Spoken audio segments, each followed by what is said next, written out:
for joining us. I am John Oliver, and let's begin with the story that has dominated the news all this week, the aftermath of the shootings in Orlando. Everyone has had their own ideas on the root of the problem, and it will not surprise you to hear where the worst of those ideas came from. I've been talking about it for a long time, and I've been saying it's going to happen. We are taking in thousands of people into our country.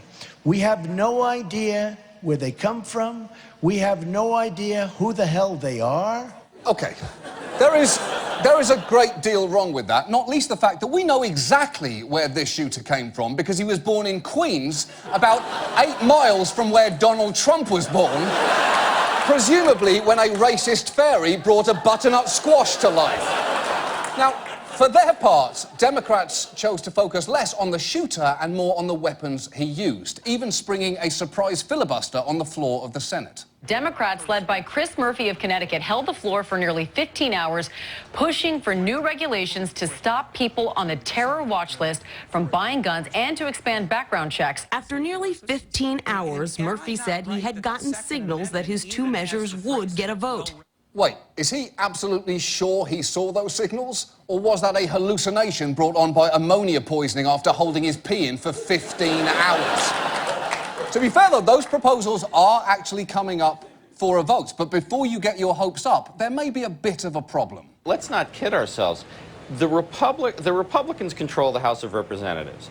There is never going to be any gun control that passes. That's true. Closing the gun show loophole in this Congress is incredibly unlikely. Even regulating the gun show Paul Ryan puts on every day is pretty much a lost cause at this point, which means here we are again, after another mass shooting with weak legislation doomed to failure. And there is clearly a disconnect between public opinion, which favours to varying degrees a number of different gun control measures, and any practical action in Washington. And it is pretty clear what is standing between those two things. And it's the National Rifle Association. Like Peter, but for guns and effective. And to be fair to the NRA, it's not surprising they take a hard line on gun legislation. They're an advocacy group. It's what they're supposed to do. What is shocking is just how successful they've been at it. Just look at the last big failed attempt at gun control, known as the Manchin-Toomey Amendment. There were high hopes for that, partly because it didn't really do much. It just called for background checks at gun shows and for online sales, but mainly because Joe Manchin, who co-sponsored it, had some credibility regarding firearms. As your senator, I'll protect our Second Amendment rights. That's why the NRA endorsed me. And I'll take dead aim at the cap-and-trade bill. Holy shit! That is a guy so comfortable with guns, he basically just used one as a hole punch. His office's 3-hole punch must be fucking terrifying. And Manchin did everything he could to appease the NRA. He even inserted several of their direct requests into his bill, including allowing firearms dealers, for the first time since 1968, to sell handguns across state lines, which is a weird provision to put in a gun control bill.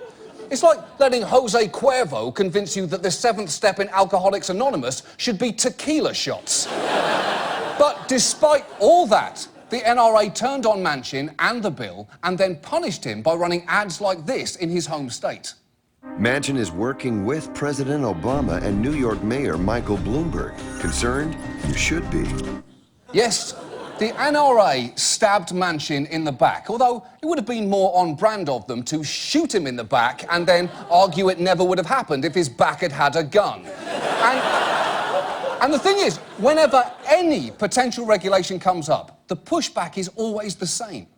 And there's just no evidence that these gun laws would prevent these shootings. There is at least an absence of certain proof as to the efficacy of gun ownership laws in the past. To think that somehow gun control is, or increased gun control is the answer, in my view, that would have to be proved.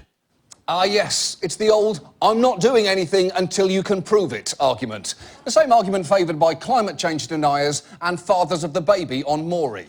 Happy Father's Day.